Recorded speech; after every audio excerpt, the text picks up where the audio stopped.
Bismillahirrahmanirrahim. Assalamualaikum warahmatullahi wabarakatuh. Apa kabar teman-teman? Kita ketemu lagi di BK Sahabat Seru. Kali ini saya akan berbagi materi yang ke-6, materi bimbingan konseling kelas 9 semester 1. Kali ini kita akan belajar tentang mekanisme pertahanan diri.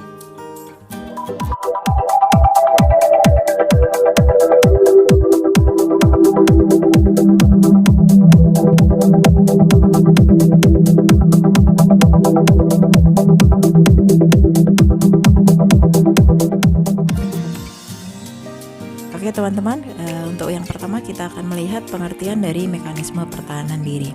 Nah, menurut Sigmund Freud, apabila kebutuhan seseorang itu tidak terpenuhi dengan baik, maka dia akan mempertahankan dirinya.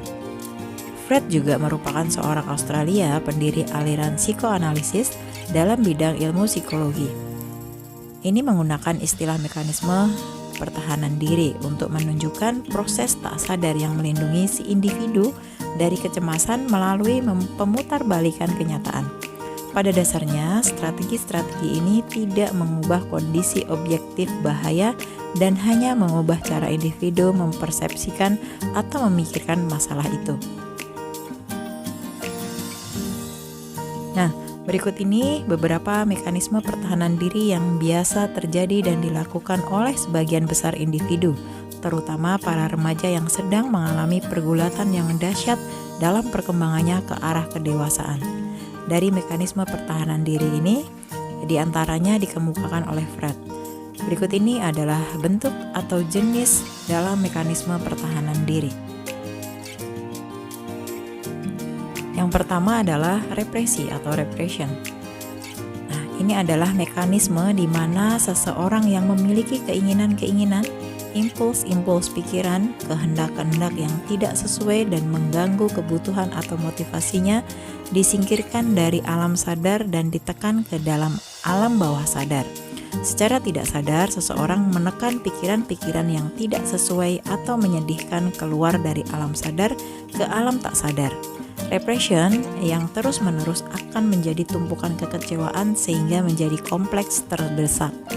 Contohnya misalnya, seorang pemuda melihat kematian temannya waktu kecelakaan, kemudian lupa tentang kejadian tersebut.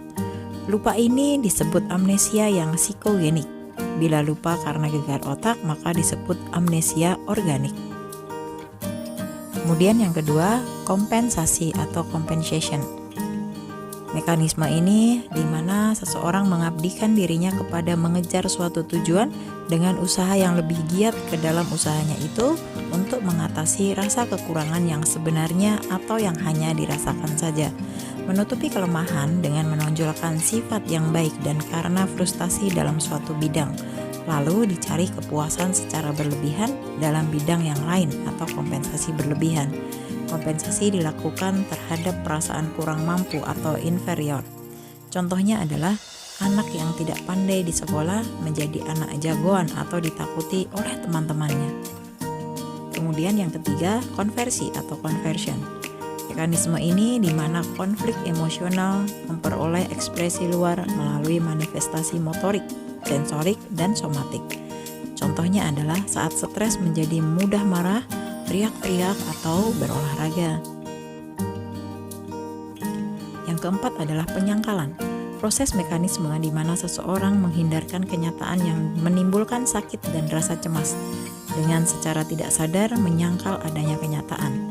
Yang disangkal itu mungkin merupakan suatu pikiran, keinginan, atau suatu keadaan dan benda.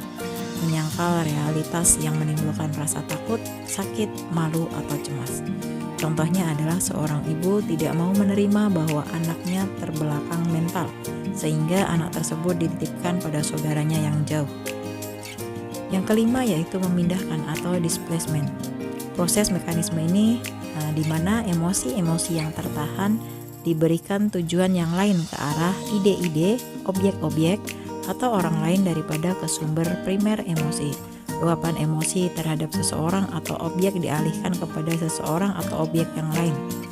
Contohnya misalnya, seorang anak yang dimarahi ibunya kemudian dia memukul anak adiknya atau menendang kucingnya. Yang keenam yaitu disosiasi atau dissociation. Beban emosi dalam suatu keadaan yang menyakitkan diputus atau diubah.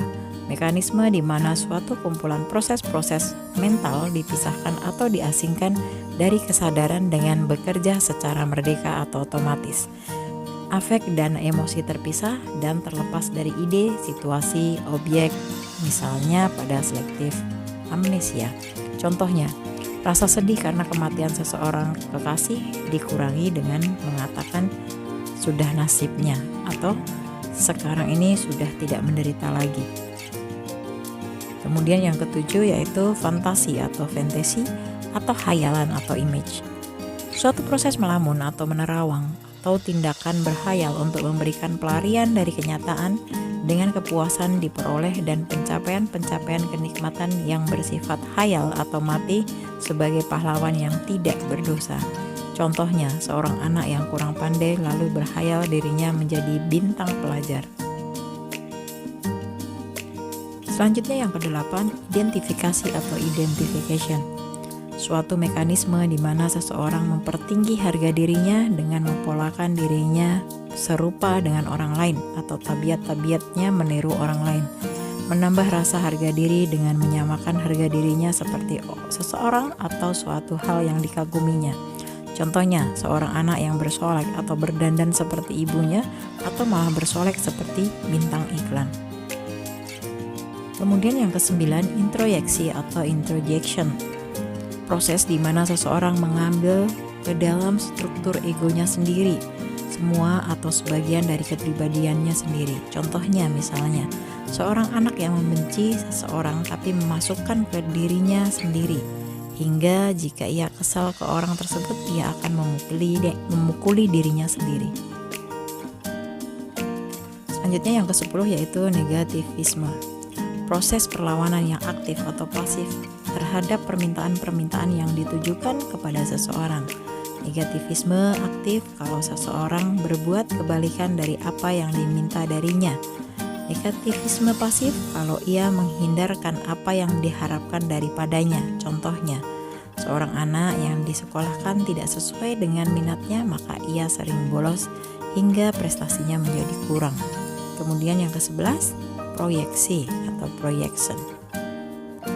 Adalah mekanisme dengan apa seseorang melindungi dirinya dari kesadaran akan tabiat-tabiatnya sendiri yang tidak baik, atau perasaan-perasaan dengan menuduhkannya kepada orang lain, menyalahkan orang lain mengenai kesulitannya sendiri yang tidak baik.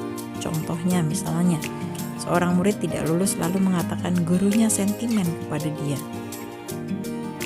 Selanjutnya yang ke-12 yaitu rasionalisme atau rationalization. Mekanisme di mana seseorang membenarkan tingkah lakunya yang tidak konsekuen dan tidak baik, termasuk membenarkan kepercayaan, keterangan, alasan-alasan atau motivasi dengan memberikan penjelasan dan keterangan baginya.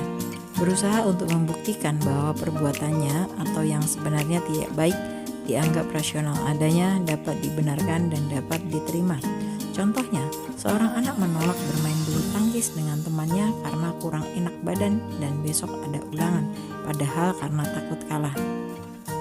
Kemudian yang ke-13, pembentukan reaksi.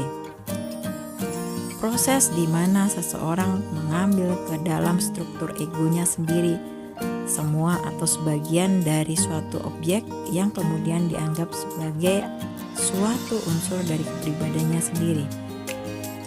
Supaya tidak menuruti keinginannya yang jelek, maka sebagai penghalang diambil sikap atau perilaku yang sebaliknya.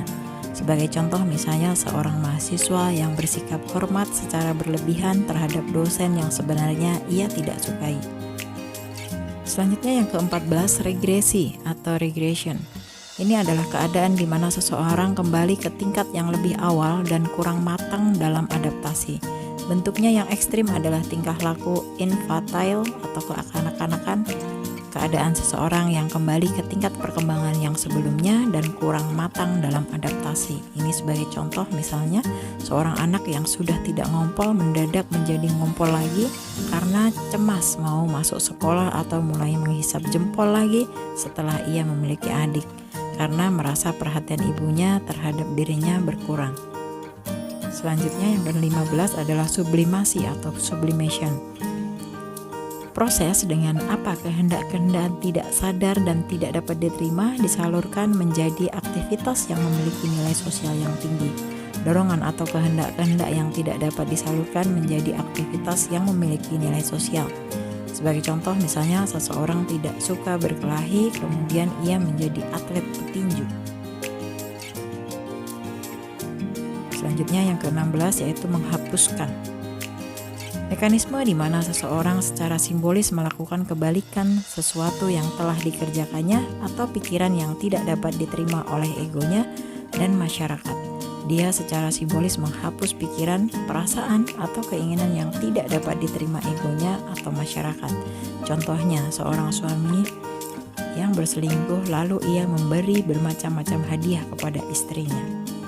Kemudian yang ke-17 yaitu simpatisme. Berusaha mendapatkan simpati dengan jalan menceritakan berbagai kesukarannya, misalnya penyakit atau kesulitan-kesulitan lainnya. Bila ada yang menyatakan simpati kepadanya, maka rasa harga dirinya diperkuat, biarpun ada kegagalan. Nah, contohnya adalah seorang siswa yang mengeluh bahwa ia tidak memiliki buku-buku pelajaran karena orang tuanya miskin dan tidak bisa membelikannya. Lagi pula ibunya sakit-sakitan. Dalam ilmu psikiatri, mekanisme pertahanan diri atau self-defense mechanism merupakan salah satu bentuk penyesuaian diri untuk melindungi seseorang individu dari kecemasan, meringankan penderitaan saat mengalami kegagalan, dan untuk menjaga harga dirinya. Namun, jika mekanisme ini terus-menerus dilakukan, justru bukannya mendapatkan perlindungan tapi akan mendapat ancaman, karena sebenarnya mekanisme pembelaan diri ini tidak reduktif, mengandung banyak unsur penipuan diri sendiri dan distorsi realitas atau memutarbalikkan fakta. Sebagian besar mekanisme ini bersifat unconscious atau di bawah kesadaran, sehingga sukar dinilai dan dievaluasi secara sadar.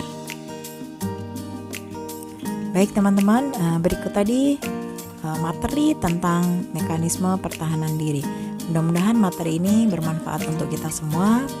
Terima kasih telah menonton video ini. Tetap jaga kesehatan. Kita akhiri. Wassalamualaikum warahmatullahi wabarakatuh. Sampai ketemu di video berikutnya.